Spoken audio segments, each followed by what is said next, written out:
ایک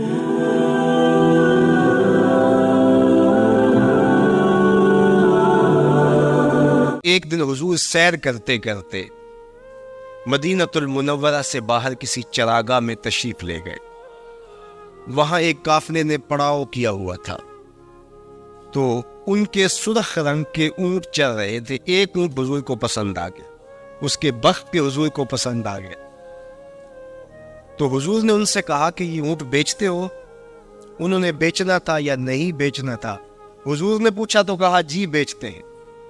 یا پھر مجھے اپنے شیخ یاد آئے، وہ کہتے ہیں میں دل ویچا میں جگر ویچا، جے پیارا محمد آ جاوے. نہیں میں اپنا سارا گھر ویچا جے پیارا محمد آ جاوے. کہا جی بیچتے ہیں. کتنے کا؟ کہا اتنے کا. سودا طے ہونے لگا. حضور نے فرمایا ٹھیک ہے میں اسے خریدتا ہوں. جو قیمت طے ہوئی، فرمایا کہ میں کوئی تاجرانہ غرض سے تو چل کے آیا نہیں تھا کہ قیمت ساتھ اٹھا لاتا. میں تو سیر کے لیے آیا، اچانک وہ پسند آ گیا تو میں اپنے شہر جا کے اس کی قیمت تمہیں بھیج دیتا ہوں. انہوں نے کہا ہمیں منظور ہے. حضور نے اونٹ پکڑا اور چل دی. کافی دیر وہ حضور کو دیکھتے رہے، اور جب حضور چلنے لگے تو حضور کی رفتار کے حسن میں کھو گئے. جب نظروں سے اوجھل ہو گئے تو دل پہ ہاتھ رکھ کے کھڑے ہو گئے. تھوڑی دیر گزرنے کے بعد سکتے سے باہر آئے تو ایک دوسرے سے پوچھنے لگے یار یہ جو شخص آیا تھا کسی نے اس کا پتہ بھی پوچھا؟ کسی کو ادھار سودا دیا جاتا ہے تو آپ اسے جانتے ہوتے ہیں تبھی دیتے ہیں نا، یا درمیان میں کوئی ضامن ہو، یا پھر وہ کوئی شے گروی رکھ دے تو اس کے عوض میں آپ سودا دے دیں، اور نقد دے تو آپ کو ان چیزوں کی ضرورت نہیں ہوتی. تو کہا ایک شخص آیا اور اونٹ لے گیا، کسی کو پتا ہے یہ شخص کون تھا؟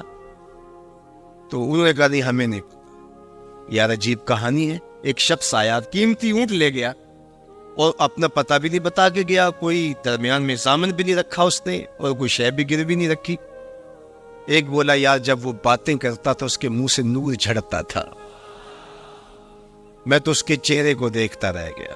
اذا سر استنارا وجہہ، اس کے چہرے سے نور نکلتا تھا. دوسرا بولا یار جب وہ مسکراتا تھا تو میں تو اس کی مسکراہٹ میں ہی کھو گیا. ایک نے کہا جب وہ بات کرتا تھا منہ سے چھن چھن نور کی کرنیں نکلتی تھی. اللہ اکبر. ایک کہا یار میں تو اس کی زلفوں کے پیچ و خم میں کھو گیا. اللہ اکبر. ایک کہنے لگا یار میں تو اس کی آنکھوں میں ڈوب گیا. کیا خوب سجن دیا اکھیاں نے، کیا خوب سجن دیا اکھیاں نے، جویں پر کے سرائیاں رکھیاں. تو اجے میرا یار نہیں ڈٹھا، جنوں ویکھ کے چند شرماوے. ادھی راتی دن چڑھ جاوے، جیو رخ تو نقاب اٹھاوے. تے جیو نکلے سیر کرن نو سارا گلشن سیس نواوے. اتے دھرتی لف لف جاوے، جے ہاتھ پھلاں وچ رکھدا ہاتھ پھلاں تو ود جاوے. نین نشیلے مست رسیلے وچ سونا کجل سہاوے. اکھ اگڑے تے انج پیا جاپے، جویں میں خانہ کھل جاوے. تے جے کھولے پیچ زلف دے اتے راہی راہ پل جاوے. توبہ توبہ حسن سجن دا چال نہ چلی جاوے. بجلی ڈردی لشک نہ مارے، متا بے ادبی ہو جاوے. علم خدا نے اینا دتا عقلاں وچ نہ آوے، عقل خدا نے اینی دتی علماں وچ نہ آوے. کی اعجاز نظر وچ ہو دی، جو آوے وک جاوے.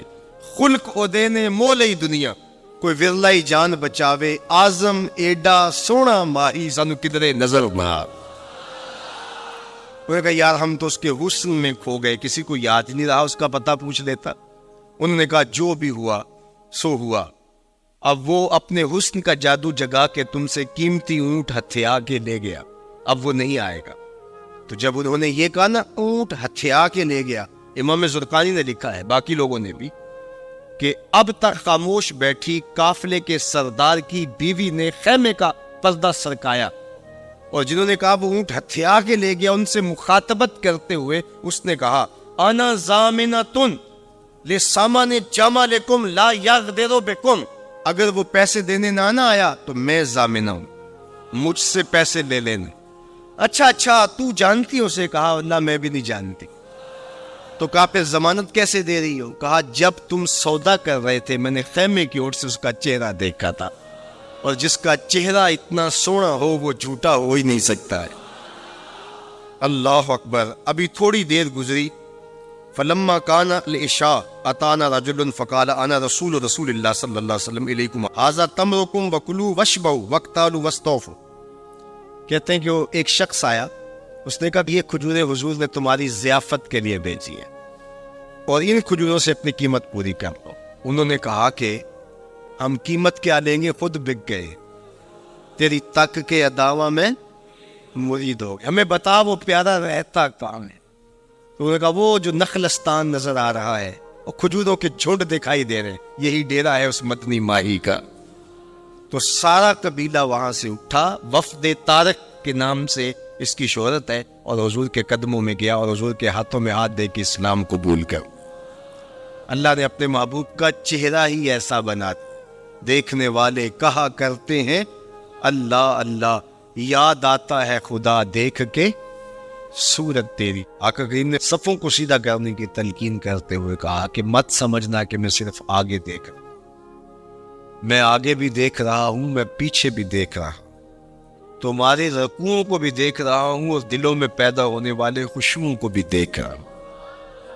یہ حضور کی نظر کا کمال ہے۔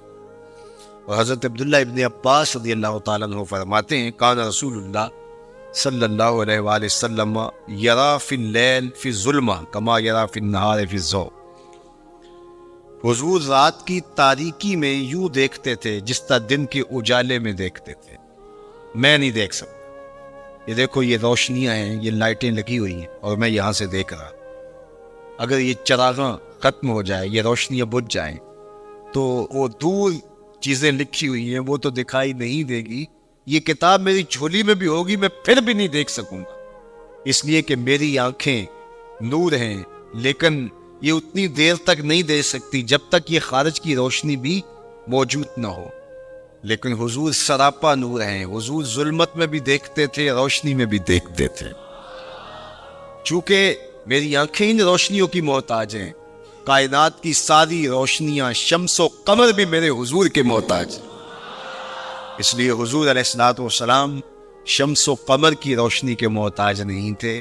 حضور کی مبارک آنکھیں جو ہیں وہ اندھیرے میں بھی دیکھتی تھی، اور حضور کی آنکھیں روشنی میں بھی دیکھتی تھی۔ آقا کریم علیہ السلام نے ایک موقع پہ ارشاد فرمایا وَإِنَّ مَوْعَدَكُمُ الْحَوْض وَإِنِّي لَأَنظُرُ إِلَيْهِ مِن مَقَامِي هَٰذَا۔ بخاری مسلم باقی کتب حدیث میں موجود ہے۔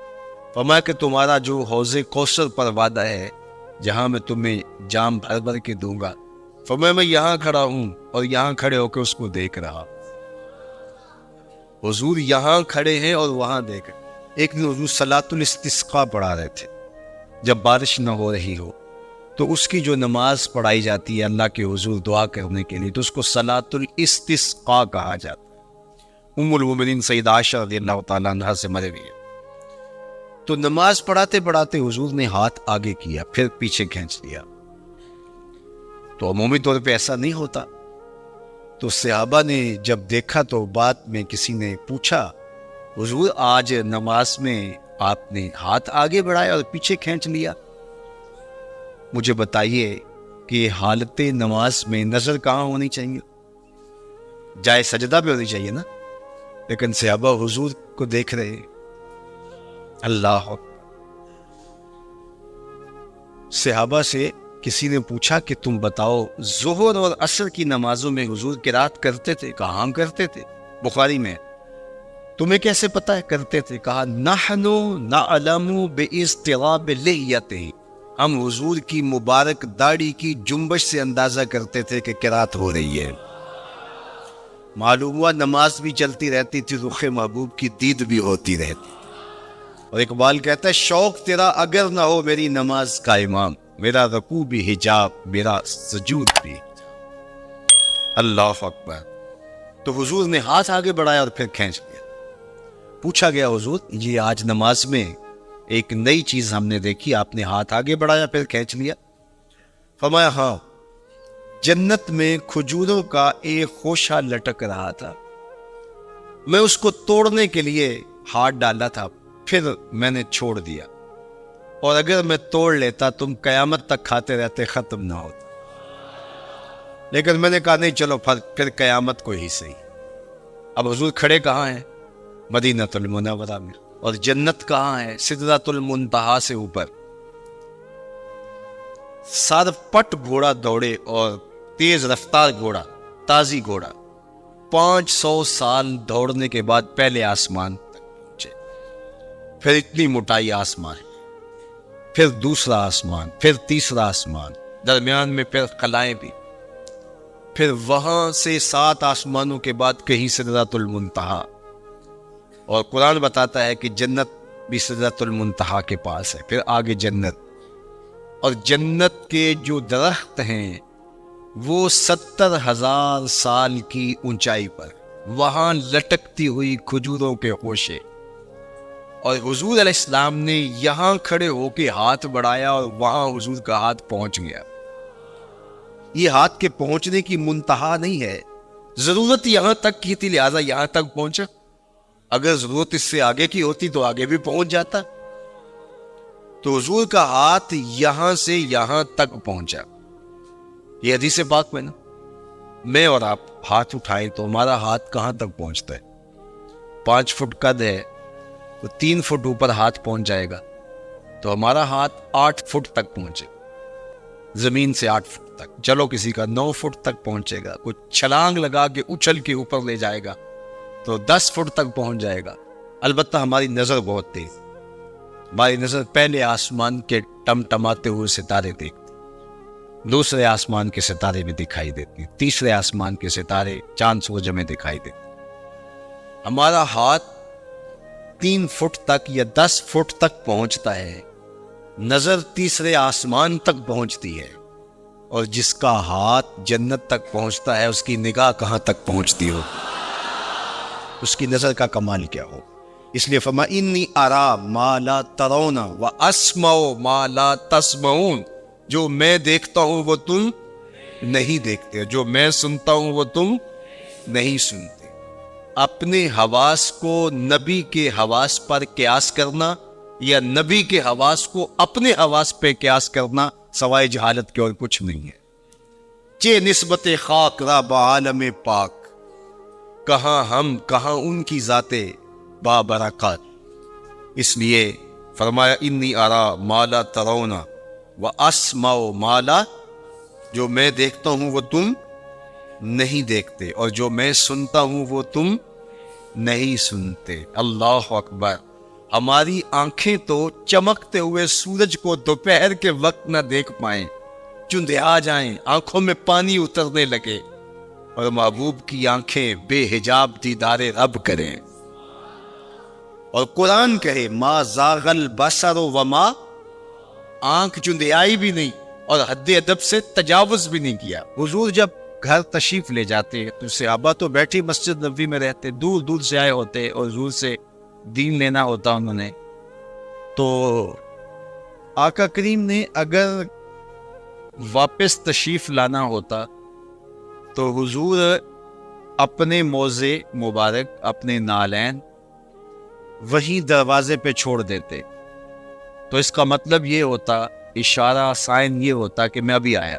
اور اگر حضور نے جا کے استراحت فرمانی ہے، دیر کے بعد تشریف لانا ہے، ایک نماز کے بعد گئے اب دوسری نماز کے وقت ہی آئیں گے، تو حضور نالین سمیت تشریف لے جاتے۔ تو جب حضور کے جوڑے پڑے ہوئے تو صحابہ سمجھتے کہ وہ آنے والے ہیں، تو پھر ان کی نظریں دروازے پہ لگی رہیں۔ اچانک جب حضور آتے تو وہ یہ لفظ بولتے خرجنا رسول اللہ، کبھی کہتے کہ حضور طلوع ہوئے، کبھی یہ بھی کہتے طلع علینا، ہمارے اوپر طلوع ہوئے۔ تو یہ مختلف روایات حدیث میں ملتے ہیں۔ تو یہ کیا کہتے ہیں سنو ذرا۔ حضرت ابو شریح الخزاعی رضی اللہ تعالی عنہ فرماتے ہیں خرج علینا رسول اللہ صلی اللہ علیہ وسلم فقال، حضور تشریف لائے، ہمارے درمیان جلوہ فراز ہوئے، فقال، اور ارشاد فرمایا الیسا تشہدون اللہ الہ الا اللہ وانی رسول اللہ، تم گواہی دیتے ہو کہ اللہ کے علاوہ کوئی معبود نہیں ہے اور میں اللہ کا رسول۔ کالو بلا، سب نے کہا کیوں نہیں. یعنی مطلب کیا کہ میں جب اللہ کا رسول ہوں تو پھر جو کہہ رہا ہوں اس کو غور سے سنو. اب ذرا دیکھیے کہ حضور نے یہ کہہ کے ایسا ماحول پیدا کر کے کہا کیا. اب اس کہنے پہ قربان. حضور نے ارشاد فرمایا یہ اللہ کی کتاب قرآن مجید، اس کا ایک سرا تمہارے ہاتھ میں ہے. یعنی یہ اللہ کی لٹکتی ہوئی رسی ہے قرآن مجید، اور لٹکتی جو رسی ہوتی ہے اس کے 2 سرے ہوتے ہیں نا. تو کہا اس کا ایک سرا اللہ کے ہاتھ میں ہے اور دوسرا سرا تمہارے ہاتھ میں. اللہ اکبر. فتمسکو، اس کو مضبوطی سے پکڑ. دیکھیے یہ لائٹ جل رہی ہے نا، اس کے اندر تار لگی ہوئی ہے. تار کا ایک سرا مین پاور ہاؤس سے جڑا ہوا ہے اور دوسرا سرا اس لائٹ سے جڑا ہوا ہے. تو اگر یہ دوسرا سرا مضبوطی سے یہ لائٹ پکڑ لے تو پھر روشنی دے گی نا، اجالا دے گی، ظلمت مٹائے گی. لیکن ادھر سے تو جڑا ہوا ہے، لیکن یہ ادھر سے نہ پکڑے تو بتاؤ روشنی ہوگی؟ تو کہا کہ قرآن ایسی اللہ کی کتاب ہے، اللہ کی لٹکتی ہوئی رسی ہے جس کا ایک سرا تمہارے رب کے دستے قدرت میں ہے، دوسرا سرا تمہارے ہاتھ میں ہے. فتمسکو، کہا جوڑ مضبوط کر لو، پکی طرح سے اس کو پکڑ لو. جب پکی طرح سے پکڑ لو گے تو فرمایا فَإِنَّكُمْ لَن تَضِلُّوا، ظلمت تمہارے قریب بھی نہیں آ سکتی، چانن ہی چانن ہوگا، اور کبھی بھی تم گمراہ نہیں ہو سکتے، کبھی بھی ہلاک نہیں ہو سکتے. تو یہ راز یہ لائٹ پا گئی ہے، یہ راز یہ پنکھا پا گیا ہے کہ ایک سرا تو تار کا پاور ہاؤس سے جڑا ہے اور پورا کرنٹ آ رہا ہے، لیکن اگر ادھر سے اس کا کنیکشن کمزور ہو گیا تو یہ چل نہیں پائے گا، یہ روشن نہیں ہو پائے گی. قرآن اللہ کی وہ لٹکتی ہوئی رسی ہے جس کا ایک سرا تو رب کے دستے کرم میں ہے اور دوسرا سرا جو ہے وہ فرمایا تمہارے ہاتھ میں ہے، اور جب اس کو زور سے پکڑا ہوا ہو تو روشنی ہوگی نا.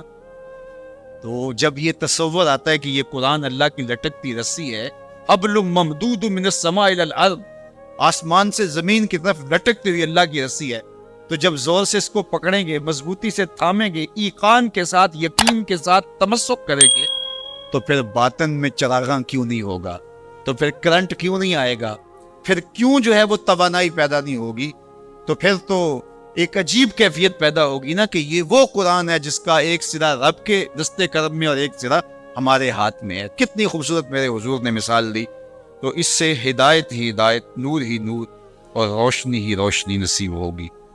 اچھا، اس عنوان سے صرف ایک روایت سن لیجئے. حضور نے ارشاد فرمایا، حضرت عبداللہ ابن عباس رضی اللہ تعالیٰ عنہ کی مرویات سے ہے، حضور نے ارشاد فرمایا کہ جس نے فساد امت کے دور میں میری ایک سنت کے ساتھ تمسک اختیار کیا، میری ایک سنت کو مضبوطی سے پکڑ لیا، جب فساد بپا ہوگا، جب میری سنتوں کو توڑا جا رہا ہوگا، دین کی قدردانی نہیں ہوگی، لوگ دین کی پرواہ نہیں کریں گے، خواہشات کے غلام بن جائیں گے، اس زمانے میں جس نے میری ایک سنت کو مضبوطی سے پکڑ لیا، میرے اور آپ کے آقا و مولا فرماتے ہیں اللہ اسے 100 شہیدوں کا ثواب عطا فرمائے. حضرت شیخ ابو صالح موسیٰ جنگی دوست علیہ رحمان ایک نہر کنارے وضو کر رہے تھے کہ پانی کے بہاؤ پر ایک سیب بہتا ہوا آیا. بھوک پہلے ہی لگی تھی، سیب کو دیکھا تو اشتہا غالب ہو گئی، سیب اٹھایا اور کھا لیا. جب کھا چکے تو مان خیال آیا کہ یہ تو میرا تھا ہی نہیں. تو جدھر سے پانی آ رہا تھا، بہاؤ جدھر سے تھا، ادھر کو سفر شروع کر دیا. تھوڑی دیر چلنے کے بعد دیکھا کہ ایک باغ ہے اور اس میں سیب کے درخت ہیں اور اس کی شاخیں پانی کی طرف جھکی ہوئی. مالک کے باغ کے پاس گئے، کہا کہ آپ کے باغ کا کوئی ٹوٹا ہوا سیب اور میں کھا بیٹھا ہوں، تو اس کی قیمت مجھ سے لے لیجئے یا مجھے معاف کر. تو مالک باغ کا نام تھا عبداللہ صومعی، اور وہ بھی زاہد، نیک اور پارساد. جب انہوں نے دیکھا کہ اس نوجوان نے سیب کھانے پر مجھ سے معذرت کی ہے یا پیسے دینے کے لیے تیار ہے، یہ تو کوئی جوہر ہے. کہا 12 سال میرے باغ کی نوکری کرنی پڑے گی، اس کے بعد ایک شرط اور ہے، پوری کر دو گے تو میں تمہیں معاف کر۔ کہا ٹھیک ہے، 12 سال نوکری کرتے رہے۔ کہا اب دوسری شرط ہے کہ میری ایک بیٹی ہے جو آنکھوں سے نابینا ہے، کانوں سے بہری ہے، زبان سے بول نہیں سکتی، اپاہج بھی ہے، چل نہیں سکتی، اس کے ساتھ تمہیں نکاح کرنا۔ کہا یہ بھی منظور۔ نکاح ہو گیا۔ کہا اس کمرے میں تمہاری بیوی تمہارا انتظار کر۔ جب کمرے میں دیکھا تو ایک صحیح الاعضاء خوبصورت صاحب جمال خاتون منتظر تھی۔ سمجھا غلطی لگ گئی ہوئے، واپسی جلدی سے پلٹے اور اتنی تیزی سے پلٹے کہ دروازے کی چوگاٹ کے ساتھ سر لگا اور سر پھٹ گیا اور خون بہ رہا اور واپس آئے۔ تو شیخ عبداللہ صومعی کہنے لگے کہ کیا ماجرا ہوا؟ کہا کہ وہ کوئی اور خاتون ہے، جو نقشہ آپ نے بتایا تھا وہ تو نہیں۔ کہا وہی میری بیٹی ہے اور آپ کی بیوی۔ وہ بہری اس لیے ہے کہ آج تک اس کے کانوں نے غیر محرم کی آواز نہیں سنی۔ وہ نابینا اس طرح ہے کہ آج تک اس نے غیر محرم کی شکل تک نہیں۔ اپاہج اس لیے ہے کہ وہ غیر محرم کے لیے کہیں چل کے نہیں۔ اسی طرح باقی جو چیزیں بتائی تھی ان کی تعبیر بتائی۔ کہا وہی تمہاری بیوی۔ عبداللہ صومعی کی اس بیٹی جس کا نام ام الخیر تھا اور شیخ ابو صالح موسیٰ جنگی دوست کی بیوی، تو یہ صالح نوجوان اور یہ صالحہ خاتون نکاح کی بندھن میں بندھ گئے۔ اللہ تعالیٰ نے پھر ان کو ایک فرزند عطا کیا۔ اس فرزند کا نام الشیخ السید عبد القادر جیلانی علیہ رحمہ و رضوان تھا۔ اقبال نے کہا تھا سیرت فرزند از امہات، جوہر صدق و صفا از امہات۔ بیٹوں کی بیٹیوں کی سیرتوں کا جوہر ماؤں سے ہوتا ہے۔ باپ کا رزق حلال اولاد پہ اثر انداز ہو۔ رزق حلال اگر آپ کی زندگی میں شامل ہو جائے تو پھر اس کا عملی نتیجہ یہ ہے کہ ایک صالح معاشرت کی بنیاد پڑتی ہے اور آپ صالح معاشرت کے ایک بہترین فرد ہوتے۔ جس طرح رزق حلال نسلوں میں سرایت کرتا ہے اس کی برکت میں، اسی طرح سچائی اگر کسی معاشرے کے اندر پیدا ہو یا کسی فرد کے اندر پیدا ہو تو سچ اپنا راستہ بنا۔ اگر آپ کی زبان سچ نہیں بولتی اور آپ حلال رزق نہیں کھاتے تو پھر آپ جتنے مرضی نفل پڑھیں، جتنی مرضی عبادتیں کریں، اللہ کی قربت کا تصور بھی نہیں کیا جا سکتا۔ نجات کا راستہ یہ ہے کہ ہم ان دو چیزوں کو اپنی زندگی میں لازم کریں۔ اور آج چونکہ 11 ربیع الثانی ہے اور پوری دنیا کے اوپر حضرت شیخ عبد القادر جیلانی علیہ رحمہ و رضوان کا یوم منایا جاتا ہے، اور چونکہ وہ 11 تاریخ کو لوگوں کو جمع کر کے دین سکھایا کرتے، اور ملا علی قاری نے نزہۃ الخاطر الفاطر فی مناقب شیخ عبد القادر میں لکھا ہے کہ آپ کے خطبے میں اجتماع 70 ہزار لوگوں کا ہوتا تھا، اور یہ ہر 11 کو کیا کرتے تھے۔ اس وجہ سے اپنی سہولت کے لیے جس طرح ہم مقرر کوئی دن کر لیتے ہیں کہ ہر پیر کو محفل ہوگی، ہم مقرر کرتے ہیں ہر ماہ کی پہلی تاریخ کو محفل ہوگی، تو انہوں نے یہ دن مقرر کیا، اور اس دن میں جب لوگ دور دور سے آتے، بغداد کے بھی بابو شیخ پہ لوگ جمع ہوتے اور باقی شہروں سے بھی لوگ اس دن آتے کہ چلو آپ کا آواز سنیں گے، تو آنے والوں کو کھانا بھی کھلایا جاتا، کیونکہ حضرت شیخ فرماتے ہیں کہ آدھا فقر بھوکوں کو کھانا کھلانا اور ننگوں کو لباس پہنانا۔ تو جب جو لوگ آتے تھے تو ان کو کھانا بھی کھلایا جاتا۔ اب لوگوں کو صرف کھانا یاد رہ گیا ہے، اور جو واز کیا کرتے تھے، جو اس اجتماع کی روح تھی جس کے لیے سارے لوگ آتے تھے، وہ ہم نے بھلا دیے۔ تو ہم عمومی طور پہ رسم پرست ہو جاتے ہیں، روحیں ہم سے رخصت ہو جاتی ہیں، جو بھی چیزیں ہوتی ہیں ان کی روحیں ختم ہو جاتی ہیں اور ان کی رسمیں باقی رہ جاتی ہیں۔ اور یہ ہمارا المیہ ہے شروع سے، بلکہ اقبال نے کہا کہ پورا دین ہی جو ہے وہ ہم نے رسم رکھ لیا ہوا ہے، اس کی روحیں ہم سے رخصت ہو گئی۔ رہ گئی رسم ازاں روح بلالی نہ رہی، فلسفہ رہ گیا تلقین غزالی نہ رہی، مسجد مرثیہ خواہ ہے کہ نمازی نہ رہے، یعنی صاحب اوصاف وہ حجازی نہ۔ حضور نے ارشاد فرمایا لا یبق من الاسلام الا اسمہ ولا یبق من القرآن الا رسمہ، مساجدہم عامرۃ وہی خراب من الہدی۔ ایک وقت آئے گا کہ قرآن صرف رسم کے طور پہ باقی رہے گا، اور جو ہے وہ اسلام کا صرف نام باقی رہ جائے۔ مسجدیں زیب و زینت کے لحاظ سے تو آباد ہوں گی، بڑے اونچے اونچے مینار ہوں گے، گنبد اچھے ہوں گے، قالین اچھے بچھے ہوں گے، دیواریں منقش ہوگی، یہ سب کچھ تو ہوگا، لیکن نمازیوں سے خالی ہو جائے، ہدایت کے نور سے خالی ہو جائے۔ تو آج یہی ماجرا ہے کہ ہر چیز کی رسم باقی رہ گئی۔ قرآن مجید کی ایک آیت ہے جس کا غلط مفہوم لیا جاتا ہے، لا اکراہ فی الدین۔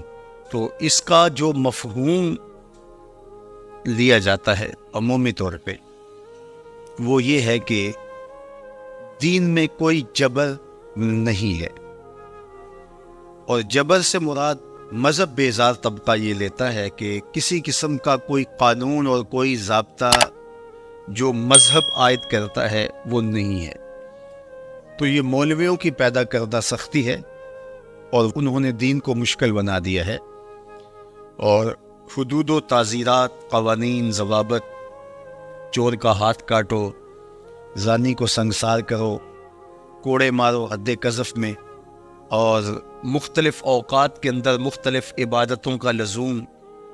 تو یہ کیا ہے؟ جب قرآن کہتا ہے لا اکراہ فی الدین، دین میں کوئی سختی نہیں ہے، کوئی جبر نہیں ہے، جو مرضی کرو، تو یہ اس کا مفہوم نکالا۔ اور ایک طبقہ ایسا ہے کہ جو دین کو اس طرح پیش کرتا ہے اور اس طرح سے دین کو لوگوں کے سامنے رکھتا ہے کہ جس طرح دین پر عمل کرنا کوئی آسان کام نہیں ہے، اور اس کو وہ مشکل اتنا بنا دیتا ہے کہ لوگ گھبرا جاتے ہیں کہ ہم تو پھر دین پہ نہیں چل پائیں گے، چند لوگ ہی دین پہ چل سکتے ہیں، جبکہ یہ دونوں چیزیں افراط و تفریط سے تعلق رکھتی ہیں۔ تو آیت کریمہ کا صحیح مفہوم یہ ہے، لا اکراہ فی الدین کا مطلب یہ ہے کہ دین قبول کروانے میں کسی پر سختی نہیں کی جائے گی کہ تو ضرور مسلمان، یہ اس کا مفہوم۔ اب کوئی دین قبول کر چکا ہے اور پھر احکام شریعہ اس کے اوپر نافذ ہوں گے تو یہ تو ہوں گے، تو اس پر یہ نہیں ہے کہ اب اس پر سختی نہیں کی جائے۔ جو اس جامعہ میں، اس درس گاہ میں داخل نہیں ہوتا، پڑھنا نہیں چاہتا، تو ہم اس کو دھکے سے گھر سے اٹھا کر کے یہاں داخلہ نہیں دے سکتے۔ جس کی مرضی ہو آئے اور جس کی مرضی ہو نہ آئے، لیکن جو شخص یہاں آ کے داخل ہو گیا، پھر یہاں جو ہم نے ضوابط اور قوانین بنائے ہیں ان کا وہ پابند ہوگا، اس لیے کہ وہ اپنی مرضی سے آیا ہے اور اس نے یہاں آ کر کے داخلہ لیا ہے۔ تو اب وہ کہے کہ میں نہیں مانتا، تو وہ باقی کہلائے گا۔ تو اسلام کے اندر کسی کو سختی سے داخل نہیں کیا جائے گا، ترغیب دی جائے گی۔ اور قرآن مجید کی اس آیت کریمہ کو اگر پورا پڑھیں تو سارا مفہوم واضح ہے۔ لا اکراہ فی الدین، دین لانے کے حوالے سے کوئی زبردستی نہیں ہے۔ قد تبین الرشد من الغی، ہدایت کا راستہ گمراہی سے ممتاز ہو کے واضح ہو چکا ہے۔ اب جس کا جی چاہے وہ ایمان لائے اور جس کا جی چاہے وہ کفر کرے، یہ اس کی مرضی ہے۔ اگر اللہ چاہتا تو کسی کے دل میں کفر پیدا ہی نہ ہوتا، سب مسلمان ہوتے، لیکن اللہ تعالیٰ جل شانہ کی حکمت یہ نہیں ہے۔ انا ہدینا السبیل اما شاکرا و اما کفورا، ہم نے حق کے راستے واضح کر دیے۔ اب جس کی مرضی ہو وہ کفر کے راستے پہ چلے، جس کی مرضی ہو وہ اسلام کے راستے پہ چلے، اس کی اس مرضی کی وجہ سے ہی تو جزا و سزا ہے۔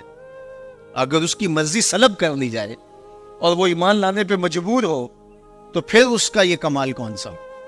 تو کمال تو یہی ہے کہ دونوں راستے ہیں اور دونوں راستے اسے دکھائی دے رہے ہیں، اور وہ اپنے اختیار سے خیر کا راستہ اختیار کرتا ہے تو جزا ملے، اور اپنے اختیار سے برائی کی راہ پہ چلتا ہے تو اس کو جو ہے وہ سزا ملے گی۔ لیکن اگر اس کا اختیار ہی نہیں ہے برائی کے راستے پہ چلنے کا تو پھر اس کو سزا کیوں دی جائے؟ تو یہ بات ذہن میں رکھیے گا، یہ اختیار پر جزا اور سزا ہے۔ تو آیت کریمہ کا مفہوم یہ بتاتا ہے کہ جو چاہے وہ حق پہ آئے، اس پہ مجبور نہیں کیا جائے گا۔ باقی احکام شریعہ پر عمل پیرا ہونا تو یہ ایک امر آخر ہے۔ تو یہ سراسر نفسانی خواہش ہے کہ اسلام ہمارے اوپر کوئی پابندی نہ لگائے، جس طرح ہم چاہیں اس طرح ہی چلے، اور ہماری زبان پہ کلمہ بھی جاری رہے۔ میں بھی ہوٹل میں پیو، چندہ بھی مسجد میں دو، شیطان بھی خوش رہے، خدا بھی ناراض نہ ہو، یہ کیسے ہو سکتا ہے؟ تو لا اکراہ فی الدین کا جو مفہوم لوگوں نے تراش لیا کہ اسلام کا کوئی ضابطہ قانون ہم قبول نہیں کریں گے، ہم خواہش اور مرضی کی زندگی بسر کریں گے، یہ سراسر دین کی منشا کے برعکس چیز ہے۔ اپنی مرضی کی زندگی گزارو اور الطاف فہم وہ طلب کرو جو بدر اور احد کہ شرکا کو عطا کیے گئے تو یہ ایسا نہیں ہوگا. تمہیں محنت کرنا ہوگی, میدان عمل میں اترنا ہوگا, پھر دیکھنا کہ ہم کس طرح الطاف تمہارے اوپر نازل کرتے ہیں اور کرم نوازیاں اترتی ہیں تمہارے اوپر. تم تو 1 ارب 60 کروڑ ہو دنیا کے اوپر, وہ تو صرف 313 تھے. ہم نے کیسے ان کو عزتوں کی مسندوں پہ بٹھایا. اس دن کو میرے رب نے بھی یوم فرقان کہہ کے پکارا, لیکن وہ بھی تو سب کو چھوڑ کے آ گئے تھے نا. وہ 313, 2 گھوڑے, 6 زرہیں, 8 تلواریں, اور جن کے پاس تلواریں نہیں تھی انہوں نے کھجوروں کے ڈنڈے توڑ لیے. یہ اللہ کے مجاہد تھے, چلے تھے جنگ کرنے. کیسے رنگ تھے, کیسا جمال تھا ان کا, کیسا جذبہ تھا. ان کے جذبوں کو دیکھ کر کے ہی میرے حضور نے کہا اللہم ان تہلک هذه الاصحاب لم توبت فی الارض ابدا. مالک اس دھرتی پر تیرے نام لینے والے یہی لوگ ہیں, اگر یہ نہ رہے قیامت تک تجھے بھی رب کوئی نہیں کہے گا. تو انہوں نے اپنا آپ پیش کیا تھا. میں اور آپ دیکھیں کہ ہم کھڑے کہاں ہیں, اور ہم جو بدر اور احد کے شرکاء پر کرم نوازی ہوئی وہ طلب کرتے ہیں. اترے فرشتے ہماری مدد کے لیے. ہم کہتے ہیں کہ آج بھی ابابیلے اترے, لیکن آج ابابیلے اترے تو ہمیں کنکر ماریں گے. تم 1 ارب 40 کروڑ ہو اور 1 ارب 60 کروڑ کی تعداد اب تمہاری ہو رہی ہے, اور تمہارے پیغمبر کی توہین ہو. 56-57 اسلامی ملک ہو, تمہارے پاس افواج ہو, تم ایٹمی طاقت ہو, اور تمہارے پیغمبر کی اعانت ہو رہی ہو. تو ہم آئینے میں منہ دیکھیں تو ہمیں شرم آئے, جس طرح کے روح سیاہ ہو چکے ہم, جیسی شکل ہماری بگڑ چکی, جس طرح کی ہماری صورت بن چکی. لیکن اس کے باوجود ہم جاگنے کے لیے تیار نہیں. اور جو لوگ جاگنے کے لیے تیار نہ ہوں, اور جو شعور اور احساس زیاں جن کے اندر نہ ہو, ان قوموں کے ساتھ وہی ہوتا ہے جو اس وقت امت مسلمہ کے ساتھ ہو. باقی رہی بات اللہ کے محبوب کی عظمتوں کی, تو یہ بات ذہن میں رکھو کہ محبوب کی عظمتوں کو کوئی نہیں گھٹا سکتا. یہ ذمہ میرے رب کا ہے. وَرَفَعْنَا لَكَ ذِكْرَكَ کا تاج کل بھی میرے محبوب کے سر پہ تھا, آج بھی حضور کے سر پہ ہے. چاند کی طرف منہ کر کے پورا فرانس بھی تھوکنے لگ جائے تو ان کا تھوکا ہوا ان کے اپنے منہوں پہ آ کے گرے گا. چاند کی نوری کرنوں کو میلا نہیں کیا جا سکتا. مدینے کا چاند کل بھی روشن تھا, ہرا کا چاند آج بھی روشن, اور رہے گا یوں ہی ان کا چرچا رہے گا. پڑے خاک ہو جائیں جل جانے والے, ان کا نام نیچا نہیں ہوگا, ان کے تذکرے اونچے ہی رہیں گے, ان کے نام کے پھریرے لہراتے رہیں گے, ان کے ذکر کا پاکپن رہے گا, گلی گلی ان کے نام کا چراغا رہے گا. ان کی عظمتوں کو نہ گھٹایا جا سکتا, نہ ان کی عظمتیں گھٹ سکتی ہیں. اس لیے کہ وَلَلْآخِرَةُ خَيْرٌ لَكَ مِنَ الْأُولَى, یہ میرے رب کا یہ امتحان ہے, یہ آزمائش ہماری ہے. تو کیا ہم اب بھی اپنی زندگی کو بدلنے کے لیے تیار نہیں ہوں گے؟ تو میں نے کہا کہ صاحب حضور علیہ الصلوۃ والسلام کے ساتھ محبت کا تقاضا یہ ہے, ان کا صریح واضح حکم تو حکم رہا, محبت اس بات کی متقاضی ہے کہ یہ معلوم ہو جائے کہ محبوب کی منشا کیا ہے, تو محب اس پہ بھی قربان ہو جاتا ہے.